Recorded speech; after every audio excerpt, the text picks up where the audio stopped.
one of the other things I think that salespeople in general have to get comfortable with is failure is part of the process.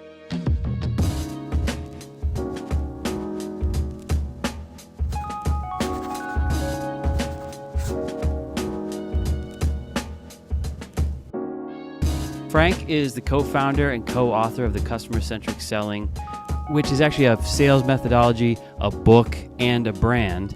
And they, as a team, have trained more than 150,000 people worldwide. Some very large recognizable brands like Nice in Contact, Red Wing Shoes, and Rocket Mortgage, to name a few. And we've been friends for more than 12 years now. So welcome to the podcast. It's been a long time. It is, and time flies, and you're like, okay, is that really that amount of years? I had to dig back to figure out if that was the case. Frank, is it impossible to guesstimate the increase that CCS has had on different organizations' sales or their bottom line over the years? It really it depends upon each individual organization, right? It depends upon how seriously they take the training, how rigorously they implement it. I can tell you that the companies like the ones that you mentioned that are serious about it, Nice in Contact, companies like that, have seen not only exponential growth in their revenue, but what's so important for so many of them is the consistency in the growth of their revenue, right? They've been able to put good parameters and boundaries around their business to make it far more predictable, which especially for these large organizations and especially the publicly traded ones, that's a critical measuring component, KPI right there. Well, I've had the privilege of attending your seminars, your courses twice now when it was in person, and we'll talk about it being online later. Okay. But I remember something really stood out to me right in the very beginning of your training. You lead off, and I'm just going to paraphrase, but you lead off by saying something like, everybody loves to buy, and no one loves to be sold to. Right. So yeah, I usually do it. I usually do it by asking for a show of hands among people, right? Who here likes to buy things? And then I'll go around and seek the answers and just say to them, why do you like to buy? And most people like to buy because it gives them a feeling of control, right? They're taking action to satisfy a need, whatever the case may be. And then I'll ask the follow-up question, okay, who likes to be sold to? And rarely, if ever, does a hand go up for that question. Why do you think it is that sales over, I don't know how many decades, has invoked some negative emotions in so many people? The word well, sales. I think it's bad behavior by certain salespeople over the years, legitimately bad behavior. But I think it's also a pretty commonly reinforced stereotype when you pretty much any television show, any movie you ever see, salesmen are not usually portrayed in the kindest of characterizations. Yeah, it's usually the used car salesman or the vacuum cleaner salesman or someone who's got their scripts and they're just snake oil pulling you along. Or the raging alcoholic who's, just out buying dinner for everyone and buying the business that way. Lot of negative stereotypes. But, that said, that's because I think historically and even today, there's a lot of bad behavior on the part of salespeople. And I think any salesperson, when they first engage with a prospect, if they don't have any pre-existing relationship with that prospect is kind of conditioned to expect negative behavior, right? Because I'm sure it's happened to you as a buyer. I know it's happened to me as a buyer that, it's someone got in your wallet when they didn't belong there.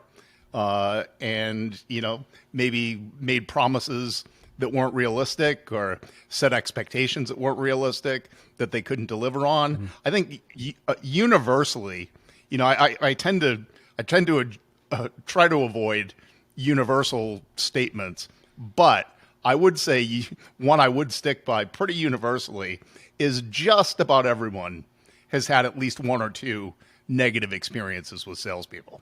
I had someone that was just a cold outreach to me just the other day, and I'm actually fairly sympathetic to salespeople. I'll talk to them a little bit because I've been on the other end of just like trying to build some early rapport or whatever. And she was very nice, and she had that advantage of having a wonderful. This is going to sound sexist, but a womanly charm that was disarming.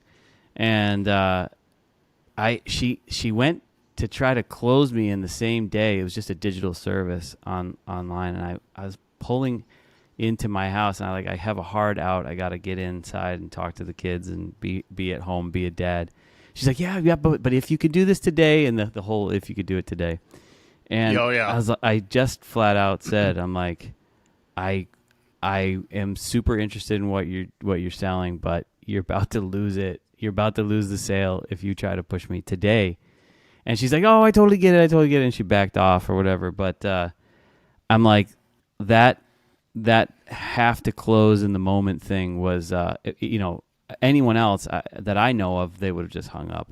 I just happened to really want this service. So, and the unfortunate thing is, Jed, I find in many cases that's bad behavior that's encouraged by sales management. Right? They're beating up on these poor salespeople. What'd you do today? What's your commit for the day?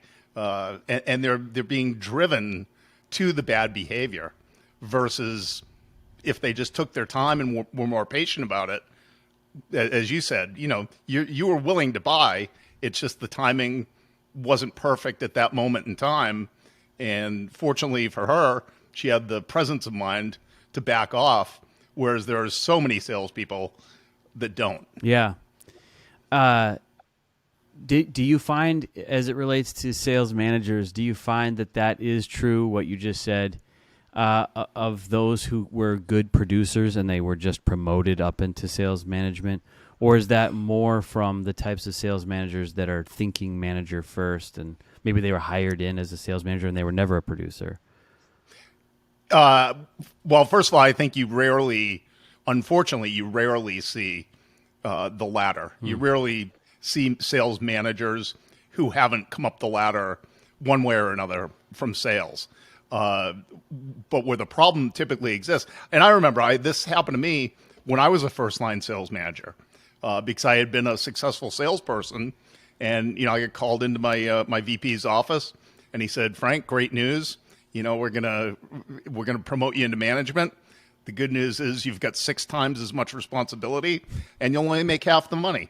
And I remember as I got up to leave the office, the VP at the time said to me, he said, "Frank, all you need to do is go teach them to sell like you do." And I think that's the marching orders that most first-line sales managers get. But the problem is, at least speaking for myself personally, even though I had been successful, it was because I had developed kind of my own internal process, but it was nothing that was documented. So therefore, it was only repeatable because it was mine. Yeah. And I've seen that before with other disciplines too. We have artists here that they're like, I don't know how to teach it. I just do it. Right. Yeah, exactly.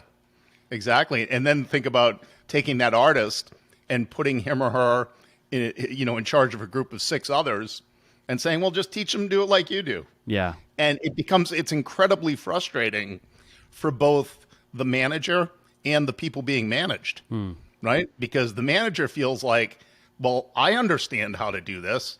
Why the heck don't they get it? And the people that are being managed are like, well, if you just tell me how to do it, then I'd at least have a shot at being successful. Did you guys ever branch off into any type of teaching about sales management? Were you able to help sales managers? Yeah, we actually have a whole separate training program that focuses strictly on first and second line sales managers of how to manage people to our process. That's interesting. Because when we tell all of our prospects and all of our clients this, is that those first-line sales managers, they're the linchpin as to whether something's going to be successful or not. Because of the pressure? Because of how they're leading? Well, they're because of if they'll manage their people to it, right? Good managers have to inspect what they expect, right? And if a good manager is managing their people proactively to the process, right, as opposed to just being reactive and beating up on people at the end of the month if they don't make their numbers, you're going to get two completely different results. You started talking about some of your story. I'd love to jump into a little bit of your origin story. What even drew you to sales? Give us the Frank Visgatis background. Well, without trying to recreate War and Peace, I'll do it as quick as I can. I get into sales via a technology company called CompuGraphic Corporation back in the mid 1980s. And the CompuGraphic at the time sold pre-production computer systems primarily to daily newspapers, magazine publishers, and commercial printing houses. And the way I get into it was my family actually had owned a weekly newspaper. My dad had been the city editor of the Woonsocket Call, which was, and I think still is, the second largest daily newspaper in Rhode Island. He had been the city editor of that for years, ended up leaving and starting his own weekly newspaper, but very quickly discovered while he was an incredible writer, he wasn't much of a businessman. Over the course of about 12 months, brought our entire family, unfortunately, to the edge of bankruptcy. So I ended up dropping out of my freshman year of college to come home, work in the family business, try to help things get turned around. And part of my role at the newspaper was managing the computer system that they had bought to produce the newspaper. So I got to know all the people at CompuGraphic, all the sales reps, all the other stuff.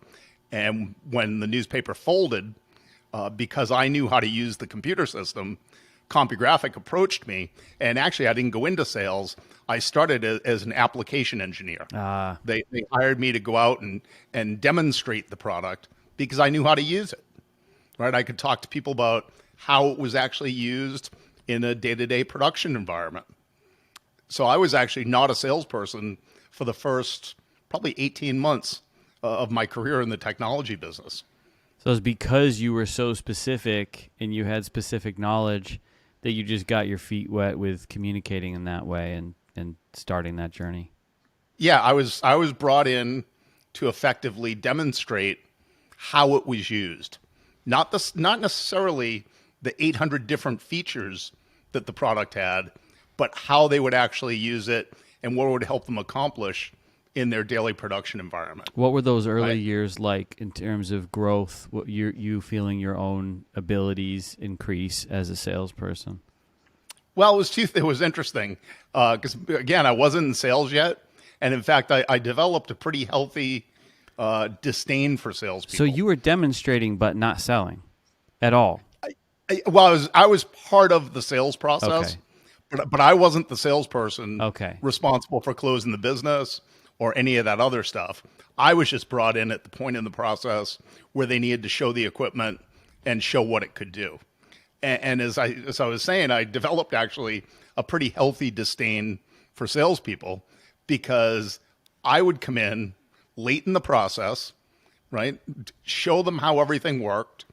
Typically it went really, really well. Then the salesperson would end up closing the business. They'd get all the money and I'd go on to the next demonstration. So I felt like I was the one doing all the work and they were the one getting all the reward.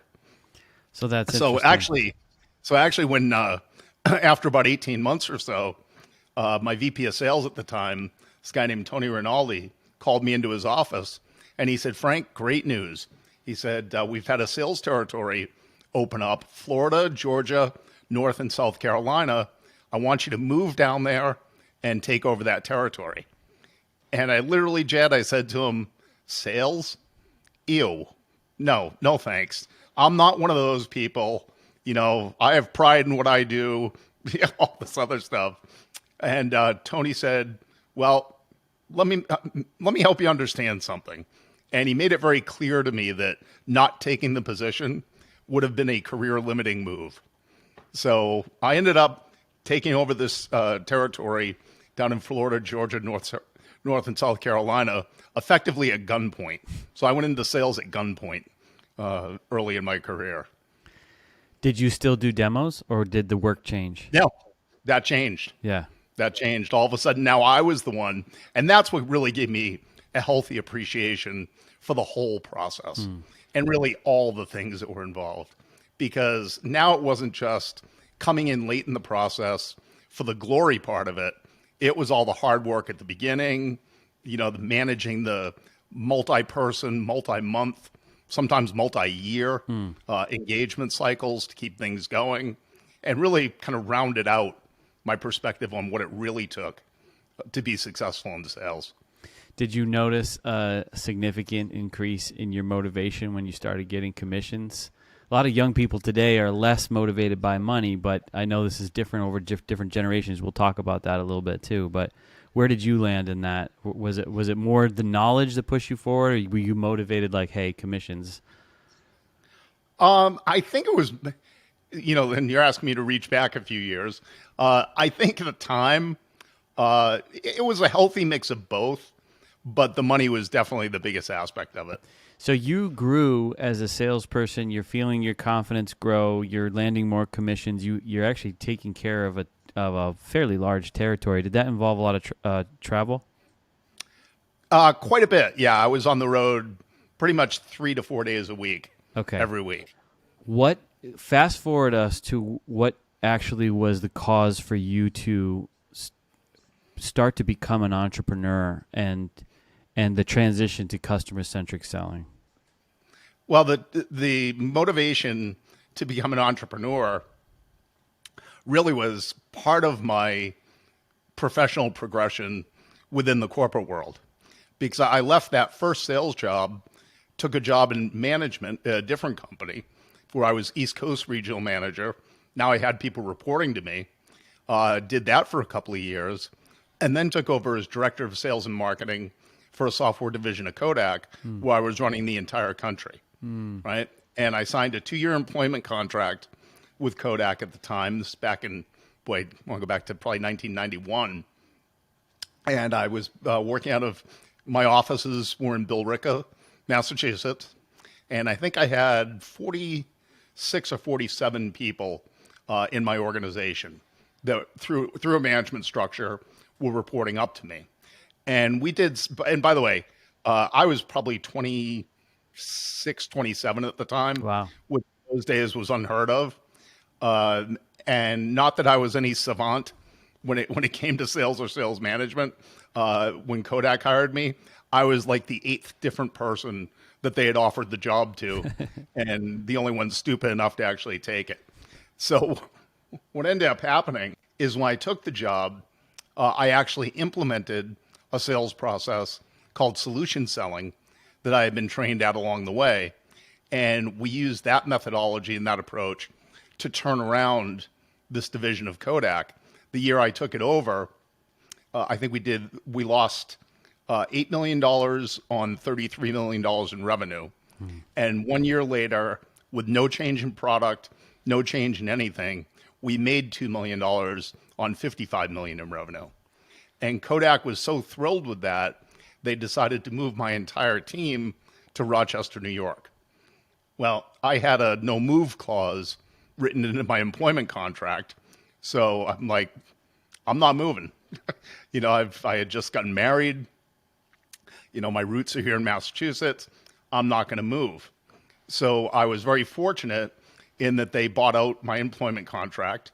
And that's what gave me the basis to kind of have a year's money in the bank and to sit back and go, okay, I'm now 27, 28 years old.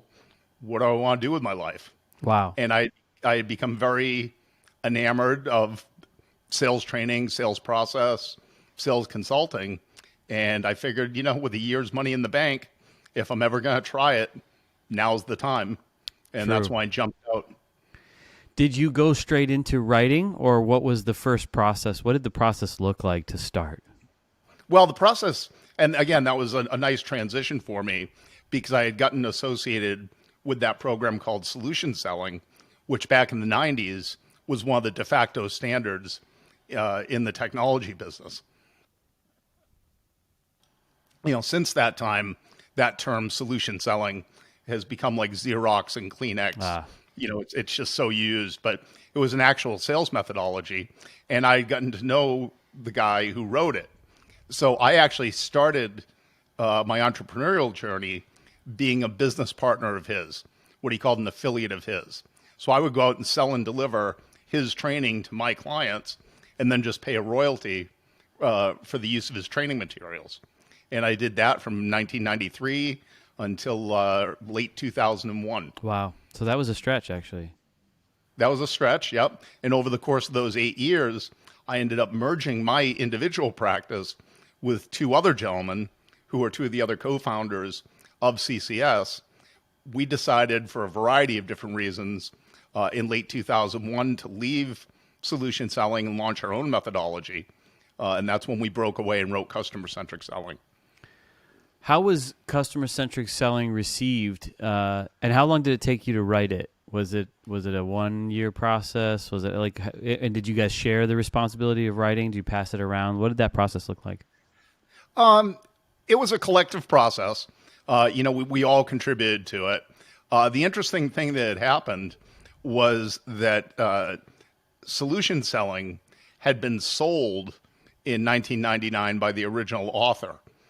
So he had sold the intellectual property and the business actually to a company based here in Boston. After 2 years, when it got to be late 2001, it was sold a second time. And the organization that bought the second time, myself, my partners, weren't real thrilled about that. So that was one of the motivations also to break away and develop CCS. Well, it just so happened that a guy named Mike Bosworth, who was the original author of Solution Selling, who had sold out in 1999, was interested in joining us. Oh, wow. And wanted to be part of our organization. So when we went dark for about 6 months or so, and when we launched Customer Centric Selling, we launched it as Customer Centric Selling, co-founded and co-authored by Mike Bosworth, the original author of Solution Selling. Yep. So that's the way we hit the market.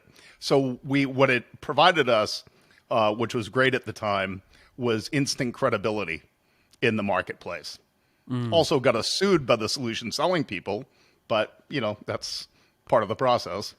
Was that a challenge? Lawsuits are a challenge, right? But was it? Oh yeah. Was it a dark time for you or not? Definitely a dark time. 15 months of litigation, well over $1 million on both sides in legal fees. Wow. That ended in May of 2003 with us having to make changes to, I think, 12 out of 240 pages of our training materials. And there were 3 or 4 terms that we were not allowed to use. And everything else was fine. So not actually, in the grand scheme, not that big a deal to acquiesce in that regard. No, I mean, it was the sword of Damocles hanging over our head for 15 months. Right. But we felt really good about how we had developed our methodology. We really understood the ins and outs of intellectual property and how to do it the right way. No, certainly the pain of litigation I get, but I meant the concessions that you had to make. In the end, it wasn't a disruption to your business. No. And in fact, I don't want to project onto the other side what their true motivations were, but our belief, knowing the people from the other side, was they were effectively just trying to sue us out of business. They were hoping that the legal fees were just more than we were going to be willing to stomach. Did you have times during that 15 months where you thought it's not going to work out? Like we're going to have to just fold it? Yes. Yeah. More than one occasion. It was because we got to points in the process over the course of that 15 to 18 months where the other side was actively publicizing that they were suing us. and that, of course, the way they painted it was that everything was going in their direction, no questions asked. So it ended up costing us, a significant amount of business, lost opportunities where companies just weren't willing to make the commitment on something that they weren't 100% sure was going to be there. How did you get through that time? Is that a situation where you're glad to have partners? Did you actually boost each other up and push each other along, or you did? And maybe a different way of framing the question is, do you feel like it would have been different if you were just alone during that time? I think it definitely would have been different. And it was great to have partners as part of the process because we did support each other because we would all have ups and downs at different points in the process. So as opposed to like a solopreneur, it was nice to have those people to land on and to lean on. You guys have done a lot. It's I've had the privilege of traveling with you a few times and meeting some of your customers and seeing firsthand the impact that you've made on the market. And I know that a good amount of what you've gotten over the years is repeat business, which I think is one of the biggest proofs of value, that people keep coming back and wanting. Sales manager moves to a new company and they want to train a new set of people. What can you say about that and just sort of the general philosophy of playing the long game as it relates to relationships? Oh, I think, well, first of all, you're 100% correct. We're at the point now where and it would just be a guesstimate, but I would say 80% of our business is repeat business from people that we've done business with before. Wow. But we continue to grow, continue to add new logos, new organizations, et cetera. But, it's a great question you ask about the view on the long game, because I think that's the key to long-term success. Is I have people that I literally met, kept in touch with, had occasional interactions with over the years, where 10 years down the line, when they were ready to train their sales organization, that's when we actually did business together. It really is all about just keeping in touch with people, networking, and keeping those fires burning.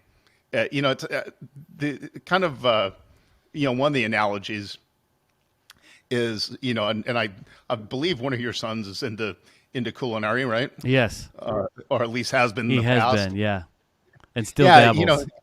Yeah, but as does one of my sons. And, you don't cook a 6-course meal all at the same temperature, right? You've got different things on different burners at different temperatures, different parts of the process, but you're paying attention to all of them because they're all important, right, to the final product. Having the long view on sales is the same type of thing. There's people I still to this day, talk to once, twice a year, that I'll reach out to when I haven't heard from them in a while. And whether they're past clients or just people I've met at industry events, whatever the case may be, because, you never know when it's going to be their time to be ready. And I think you have to have mind share when they are.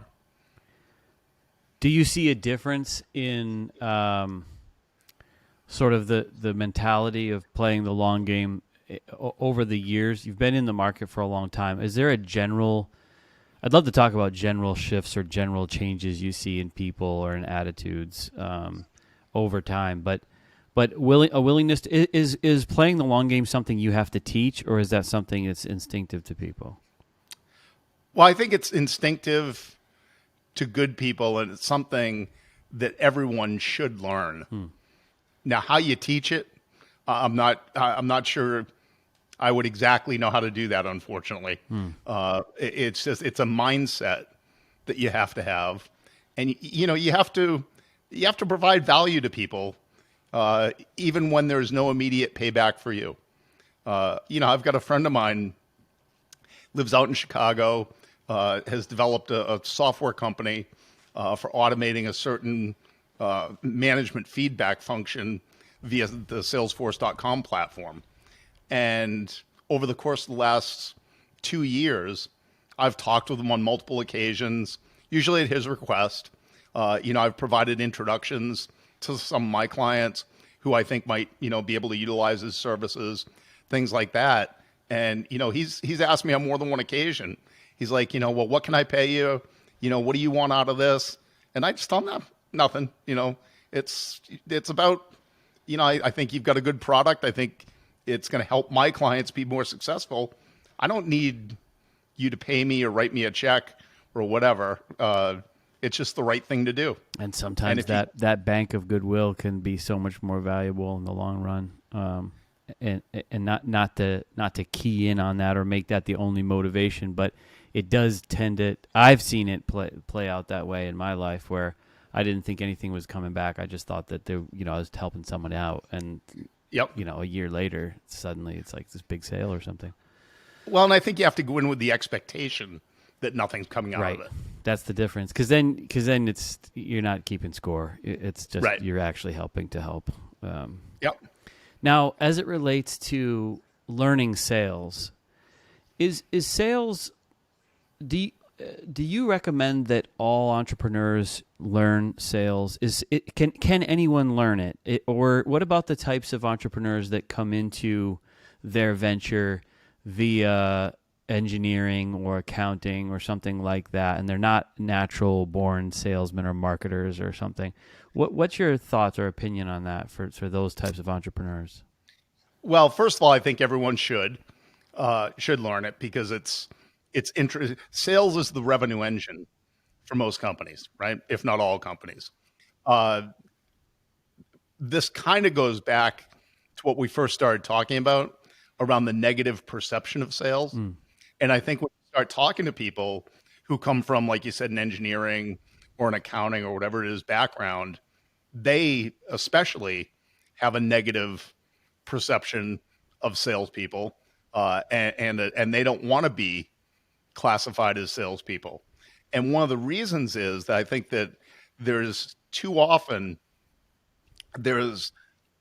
a group or a subset of salespeople, and particularly sales VPs, that try to make people think that sales is this black art, right? That it's just we do what we do, and it's you don't look behind the curtain type of thing.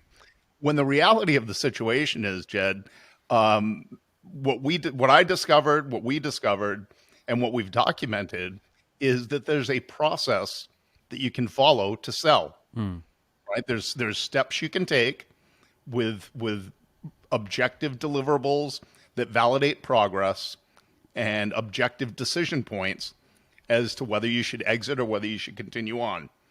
And some of the most successful people that we've ever trained have been people who are accountants or engineers, more process-minded. Because they take to it like a duck.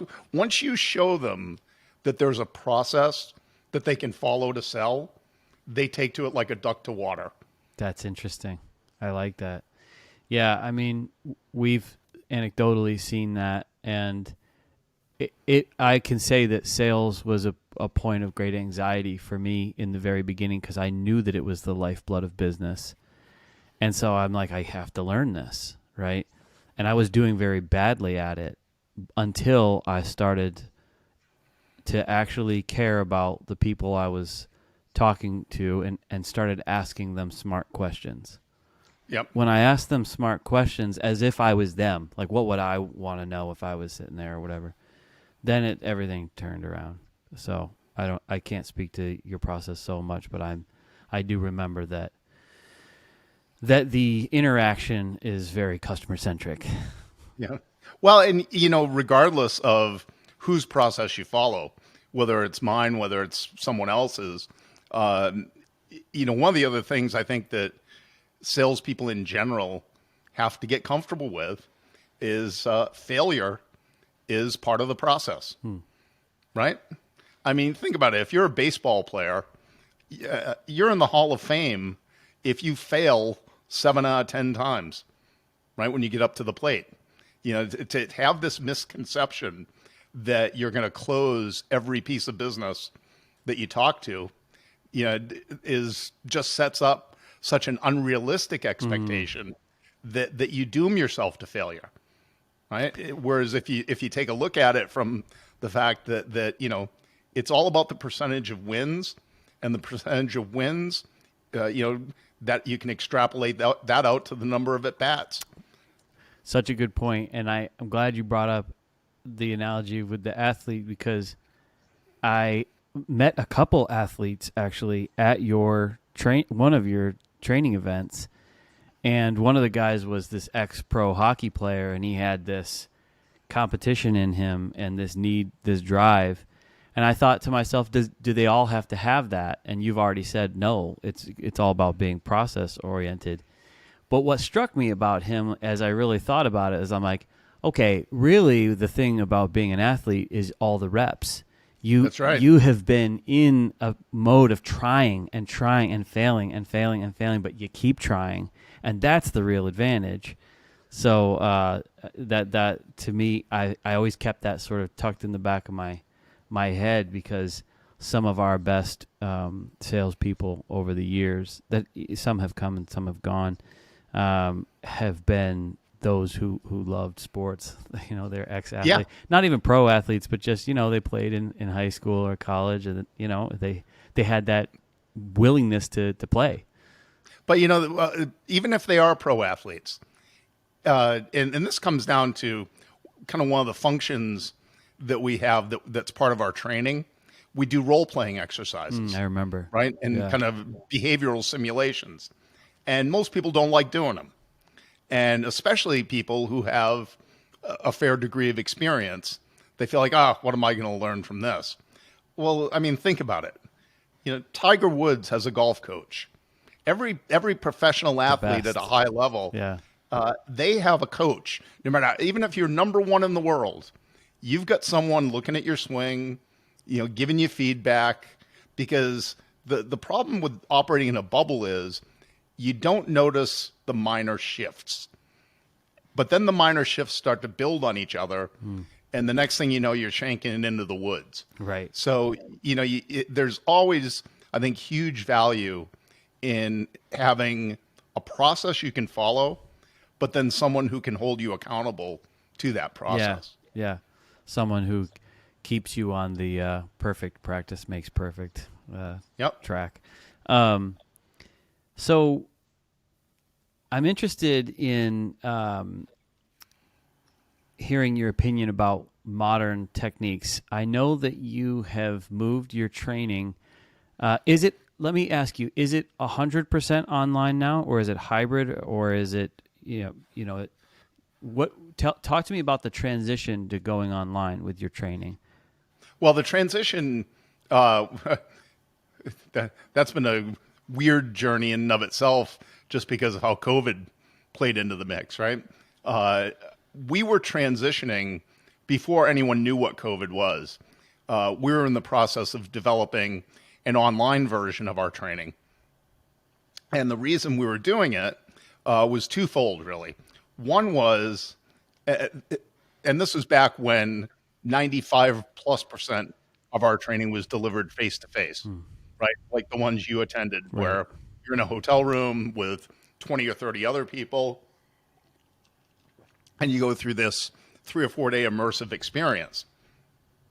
Well, there's a lot of people, and kudos to a good friend of mine who's done consulting work with us for years. He's been saying for years, he goes, there's guys sitting down in, their trailer in Mississippi who really want your training, but they can't afford the $3,000 tuition plus the, $2,000 in travel expenses to fly up to Boston to go through a 4-day training class.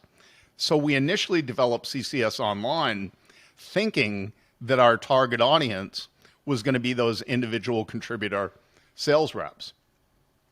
We released it in January of 2020. As soon as we released it, the immediate interest came, believe it or not, from our existing client base. Because of COVID? No, COVID hadn't even really hit yet. Okay. Yeah. It came from our existing client base because they came back to us and they said, listen, how do we get access to this to use it for continuous reinforcement? Because in our old model, Jed, you would go through an instructor-led training and you'd leave the training, and any adult education person will tell you this, people will only retain about 25 to 30% of what they hear in the training class. Well, when our training classes were over, the only thing they would leave with was a static printed training manual. So if they needed clarification, amplification, whatever the case may be, all they had was this static model, right? This printed manual. So our clients came to us and said, we'd like to get access to it to continuously develop our people and continuously reinforce it so that we can effectively have ongoing training without having all the travel expense. Wow. So that was the first thing that was a big eye-opener for us. And then, of course, when COVID hit, our face-to-face training, our face-to-face training went from 95% to zero overnight. Wow. But we were able to pivot very quickly to using the online stuff in a blended environment. In a blended environment, okay. Yep. So how do you handle, because I remember you just mentioned it, the role-playing part of it, by far the most uncomfortable part of the training, and yet probably the most valuable, because it's what I remembered. It's reps, right? So it was in my mind as I left. So how do you handle that with the online?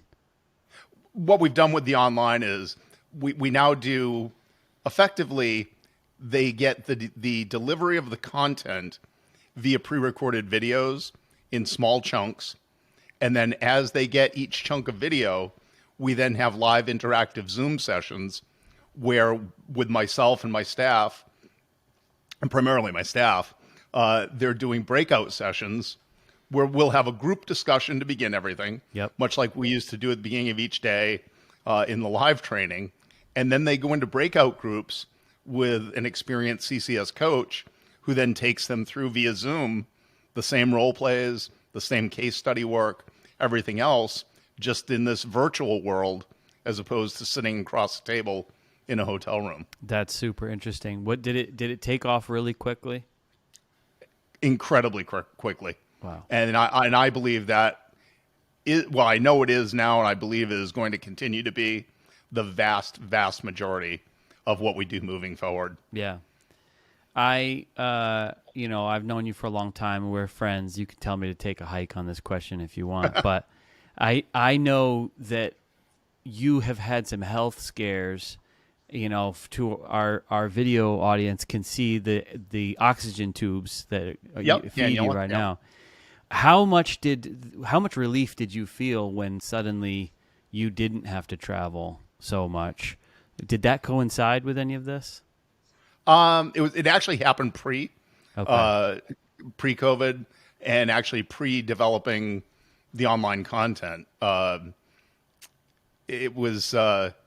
It's been really interesting over the last couple of years because just about everything that I thought defined me as a person and me as a business person went away. Wow. Right. I was the guy who was on an airplane, 2 or 3 times a month, literally traveling all over the world. I mean, I've taught this course in China, Singapore, Australia, New Zealand, all over Europe, right? And I was constantly traveling. And I even thought to myself, quite frankly, I can't imagine what it would be like not to travel. Yeah. And then all of a sudden COVID hit and all those options went away.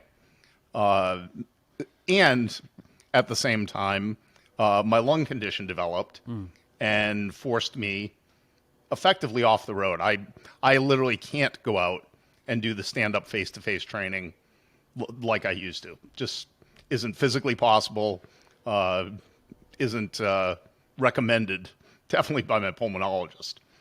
So if you had that, if you knew that you had to get off the road, so you started to transition into making this content, and had you not done that, you would have been in a tougher spot once COVID hit. Do you think it could have ended CCS? Was it like that level or not? Easily. Oh, yeah. Wow. Had we not had the online content, that would have been the end of the business. Wow. What a shakeout. Yeah. That's incredible. So here is this challenging health scare, and yet it leads to being able to continue. And well, and grow. I think back to a great quote that Steve Jobs had, one of his many. He said, you can't connect the dots looking forward. You can only connect them looking back. And I look back at my life, not just my personal life, but my business life, and I see God's fingerprints all over it. Wow. To the point where, I can't do a lot of things that I used to do all the time. I used to be a very avid golfer, right? Whether it was at my local country club, whether it was traveling to Scotland with my friends to go play golf, just physically not really an option anymore. But that said, I've chosen now to focus on what I can do versus what I can't do. And I think that's a big thing where faith becomes so important.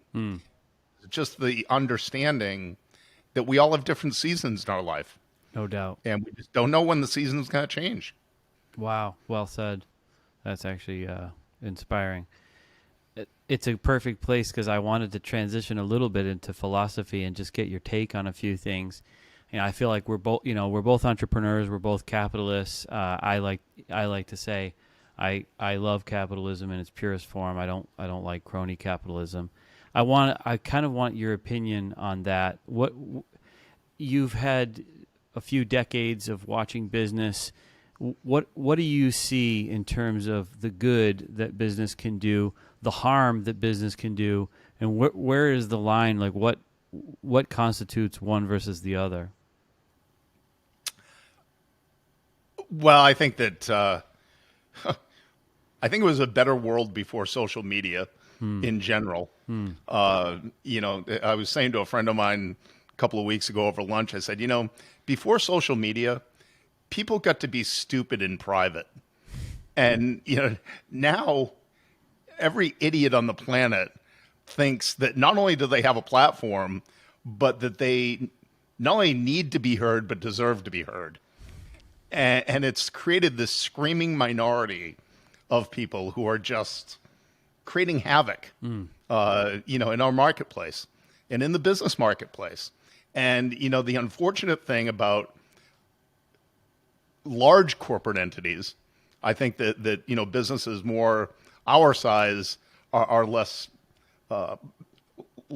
victimized by it.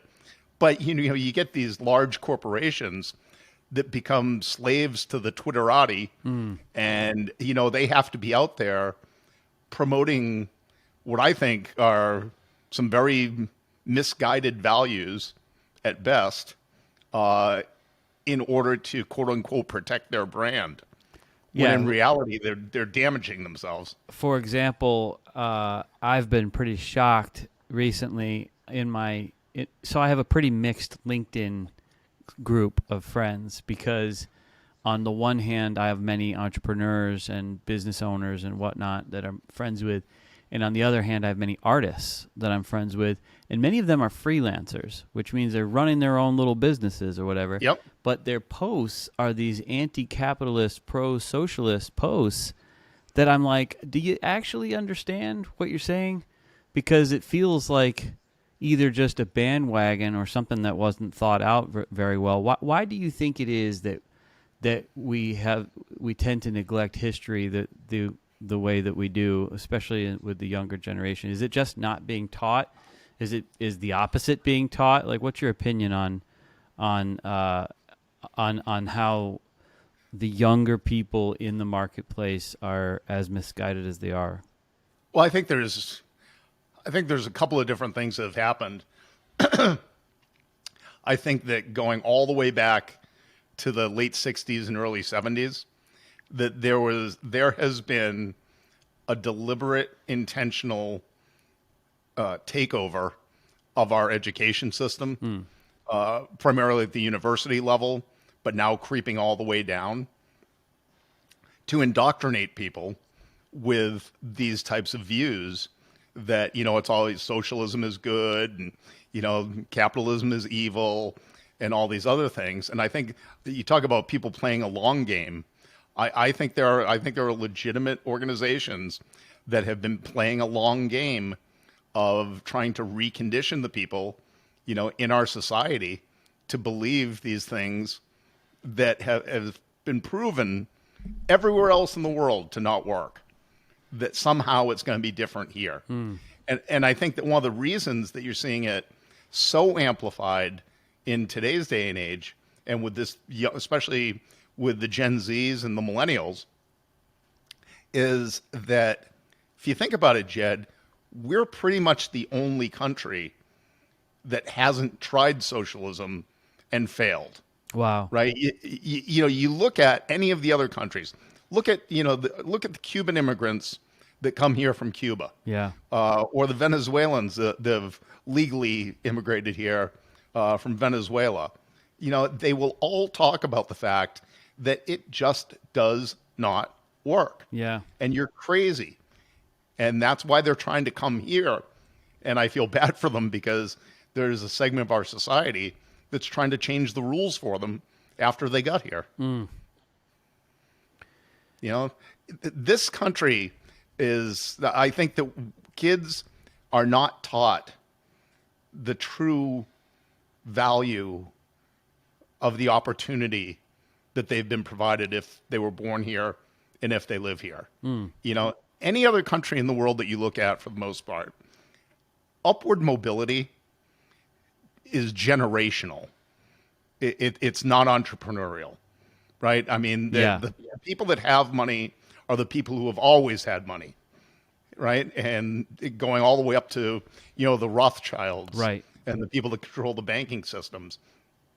And only in America, which was a country created out of an idea, not out of a physical boundary necessarily, has that been different. Right. One that said we can bet on people, we can bet on individuals. And anyone can do anything. And anyone can do anything, has the freedom and liberty to do anything, so long as they're not, hurting other people. Yeah, I think you're right. I also muse about the idea of sort of, as I think about Maslow's hierarchy of needs, and I think about how you have to have food and safety and shelter and these things before you can get to these, self-belonging or self-actualization and, the higher things on the pyramid. I tend to think about how we've had quite a few generations of young people who there was no pain. Everything's just provided for, it's just parents provided or the government provided or someone provided. And so you're left with this lack of understanding of how the world actually works. You're just kind of riding on the momentum of this wealth that was generated. I've thought about that as it relates to my kids. I'm like, no, I'm not going to give you the money. You have to work for it. Or, and they look at you like you're crazy at first. But then eventually once they work for it, they're better for it. Right. Yeah. It's tough. It's difficult because I have kids too. And I think like any parent, you want your kids to have a better life than you had. Right. And it becomes a real tight wire that you have to walk. Yes. And I'm guilty of not walking it very well at times. Well, it's hard from the standpoint of overindulging them. Yeah, it's hard. Right? It's hard. It's hard. I mean, this is your offspring. It's like the last thing you want is for them to feel pain, but it's probably what they need in the long run.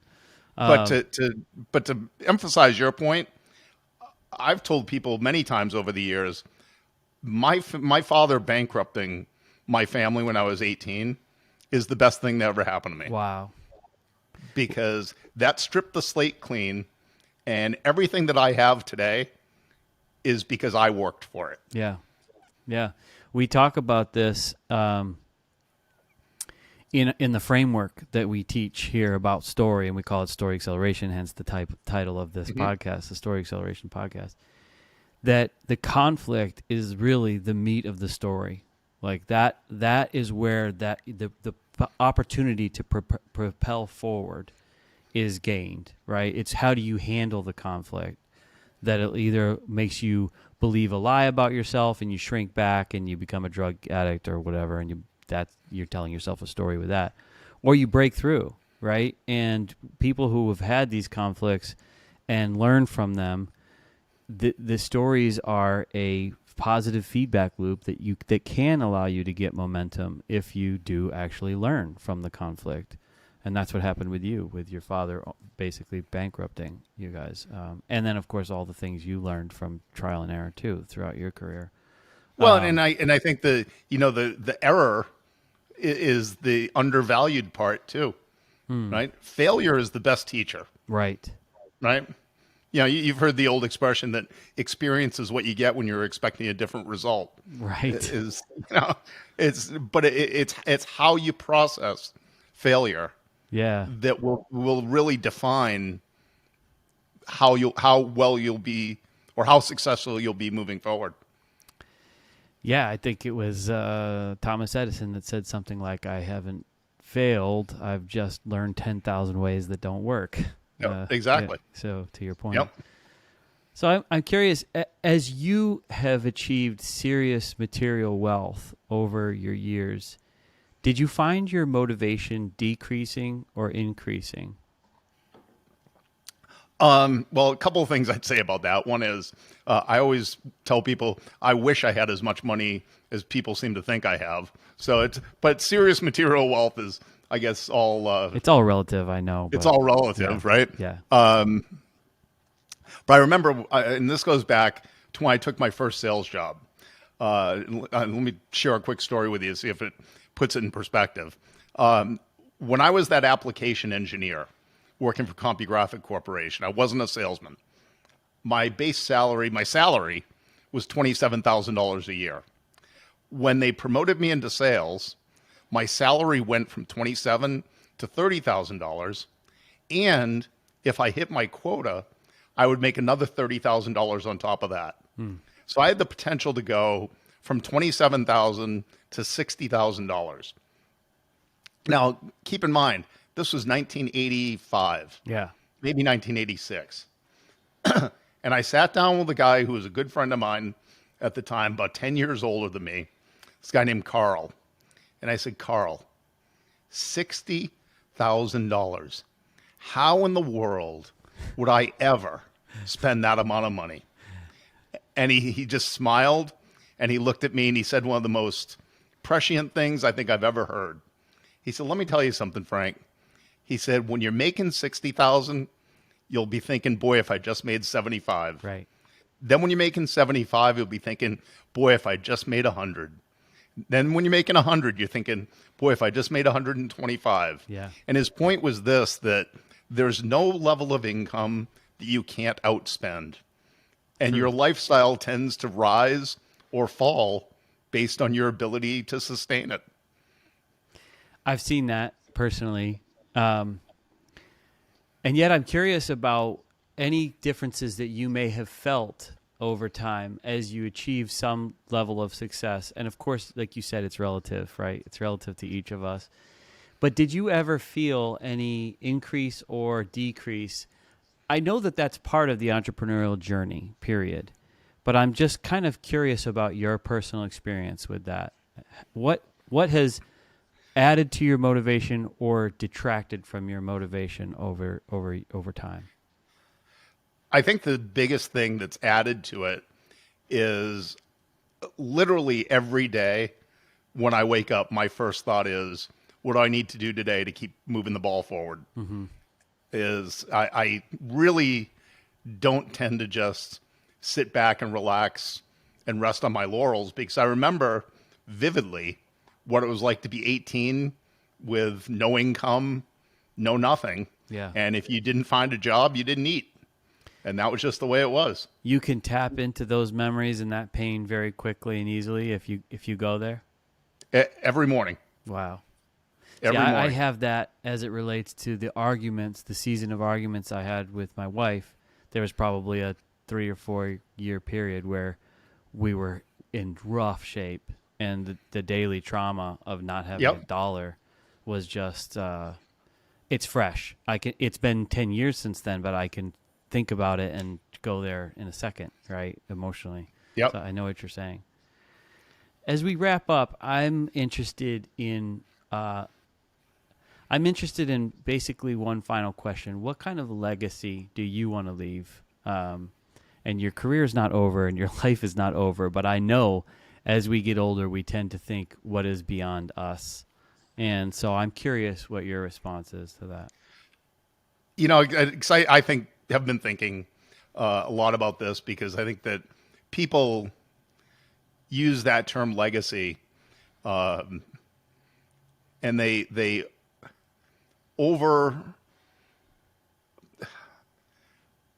I'm trying to think of the right way to phrase this. They treat it as though it's more important than it is. Yeah, I think so. From the outward appearances, I think the true legacy you leave is your family, your children, what you've taught them, you know, how you've prepared them. Mm-hmm. You know, it's not the name on the building.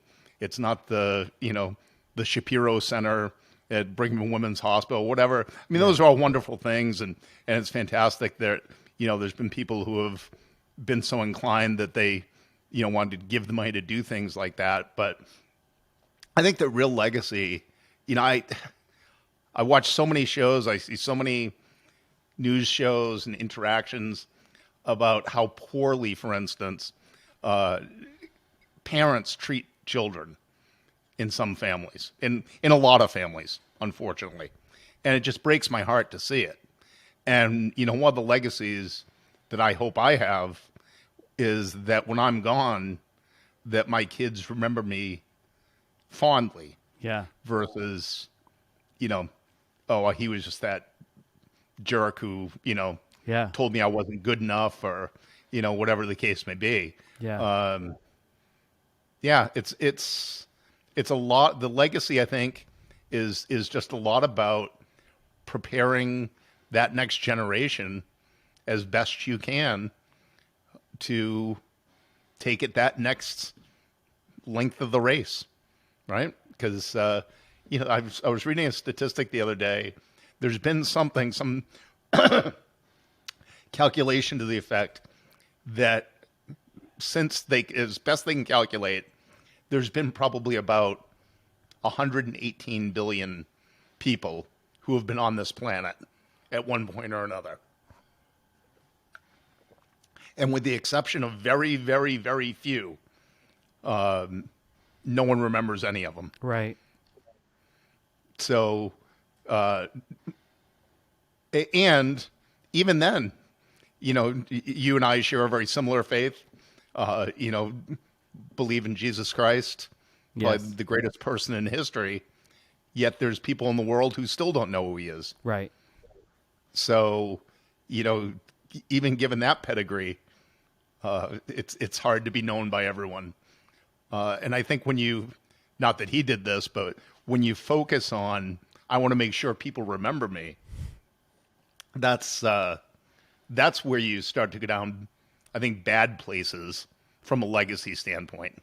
Well said, and I agree, especially about your sentiment about what you pass on to your children, and we do the best we can. So, thank you for that, and I appreciate it. You've had a tremendous impact on my life. I've loved going to your workshops, and I got a lot out of your book.